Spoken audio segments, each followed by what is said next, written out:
圭介です。今僕はちょうどトロカデロ広場に来ています。今日はあいにく朝から雨がずっと降っていて、気温も2度ととても寒い一日です。ここ最近僕はいつも手袋をしています。真っ白なリムジンカーが交差点に止まっています。一時は全く見かけない時期もありましたけど、観光客が少し戻ってきているようで、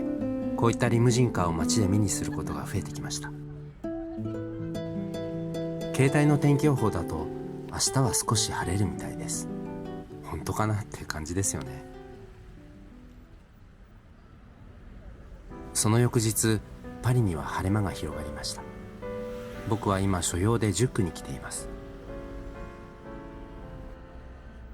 そこに見えるのはサンローラン教会です。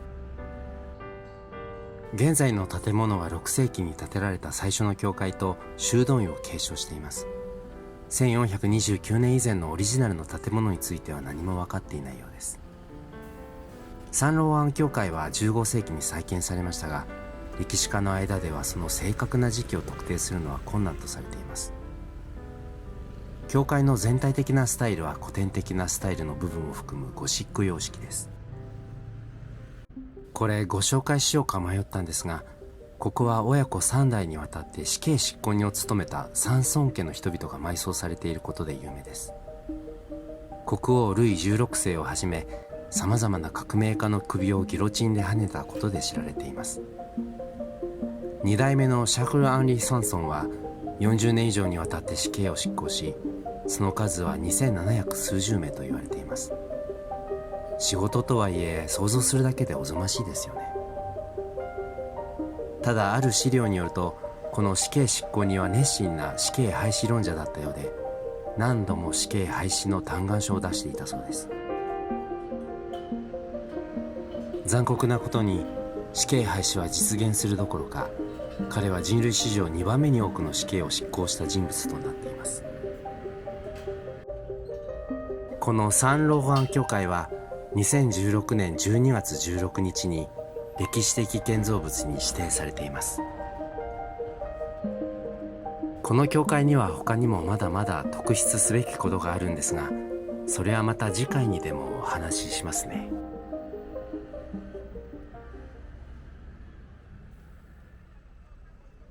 で、実はこのすぐ近くにパリの東駅ギャール・ドゥ・レストがあるので行ってみようと思います。この東駅は前回ご紹介したパリ北駅から歩いて700メートルほどで10分もかからないところにあります。年間4100万人以上の乗客が利用するパリでは現在5番目に大きい駅です。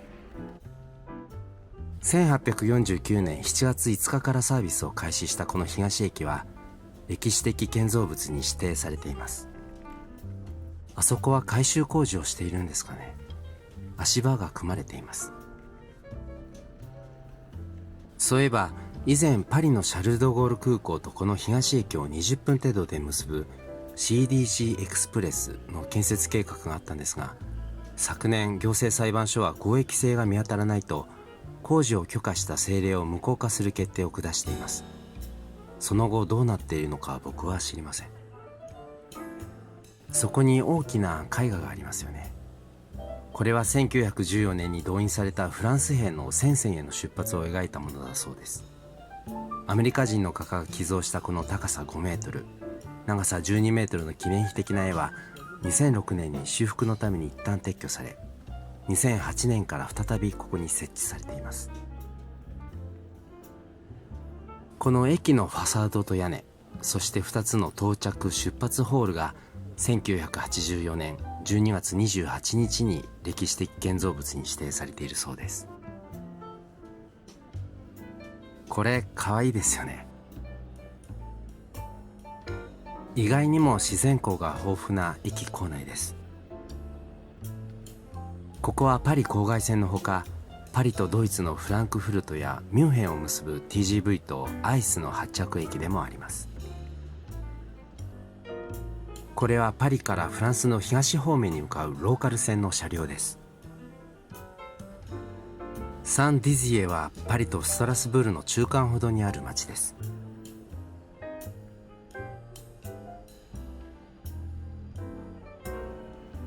国際線が発着する駅とあって、天井には大きなディオールの広告が向こうまで続いています。左の車両がアイス、右側が TGV です。アイスはドイツのミュンヘンに本社を構えるシーメンスが製造する電動式高速列車です。こうして見ると TGV の方が車両の幅が広く見えますよね。ちなみに高速列車 TGV が東駅に開通したのは2007年のことです。この東駅はパリメトロの4号、5号、7号線ともつながっています。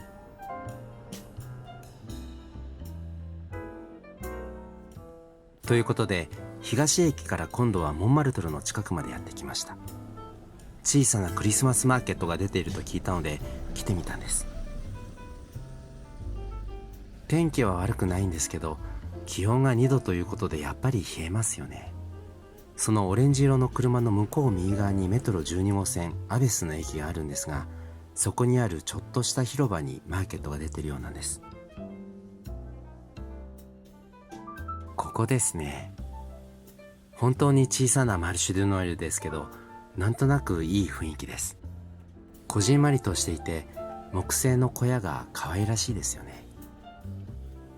そのお店ではシャンパーニュが楽しめるようです。そこに見えるのがメトロ12号線の入り口です。ここでは支払いにカードが使えるようです。クリスマスマーケットや通常の市場って場所によっては現金しか使えなかったりすることが多々あるんですよね。そしてこちらはこの間チュリリー公園のマルシェ・ドゥ・ノエルでも見たキャプチ・フエットのお店ですね。撮影許可をいただいたので映していたんですが、外国人観光客が多いようで、お店の方は頻繁に英語で説明をされていました。以前フランス人は英語で話すと嫌そうな顔するなんて少し怒っていた日本人の方がいらっしゃって、まあもちろん程度にもよるし、中には冷たくあしらう人もいるとは思いますけど、で僕は笑いながら言ったんですけど、それは日本も同じで、世界共通語だからといっても急に日本で英語で話しかけられてもみんな困惑するでしょうし、それに同じ日本語であっても、例えば関西で関東の人が突如ジャーンとか言いながら関東弁を頻繁に使ってズケズケと話しかけてきたら気分良くはないでしょって。そしたらまあそっかって笑っていました。なんとなくですけど、外国語はうまく話せなくても話そうとするその気持ちが大切なような気がします。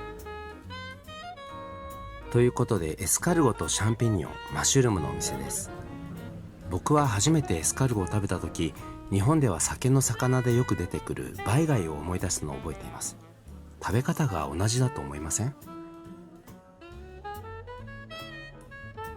あとは地方の工芸品とか小物屋さんとか、それにヌガのお店なんかも出ています。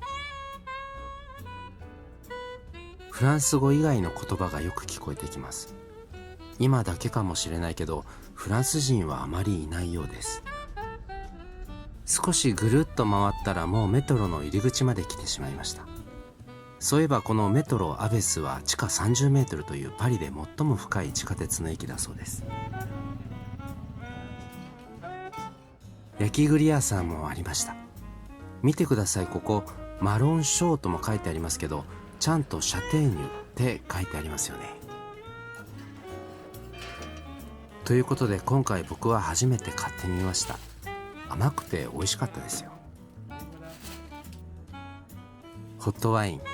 ヴァンショーのお店を見つけました。並んでますね。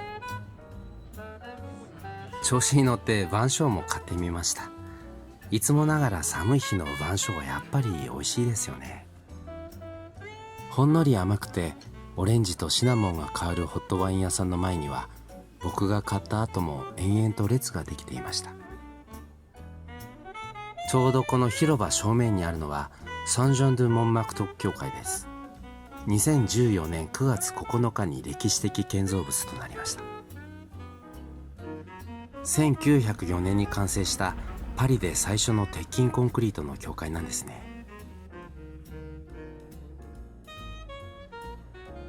レンガと陶器で覆われていて、アール・ヌーボーの影響を受けている建築です。今日の夜ならイルミネーションの撮影ができるような気がします。ということで、プラス・モーリス・バレス、モーリス・バレス広場にやってきました。気球の右側がディオール、そして左はシャネルのブティックです。先日フランスの新聞レゼコーが伝えたデロイト社の数字によると、世界のラグジュアリー界における売り上げでシャネルは5位、そしてディオールを傘下とするモエネシー・ルイ・ヴィトングループは1位となっています。もちろんまだまだマドレーヌ寺院の改修工事は続きますけれど、足場のカバーになっている大きな広告はルイ・ヴィトンからカルティエに変わっています。長らく舗装工事をしていたこのロワイヤル通りもきれいになっていますよね。この通りの両脇にはラグジュアリーのブティックが延々と続きます。この右側がエルメス、左側がカルティエのブティックです。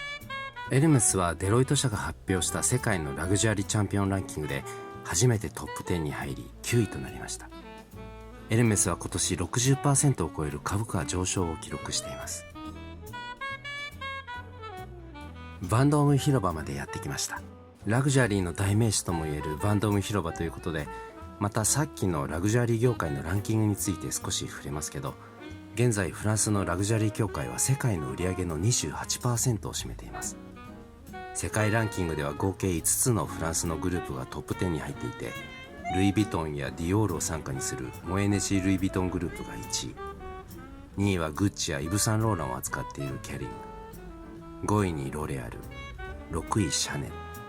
そして初めてエルメスは9位となっています。ちなみに1位のモエネシー・ルイ・ヴィトングループの売上高は340億ドル弱と、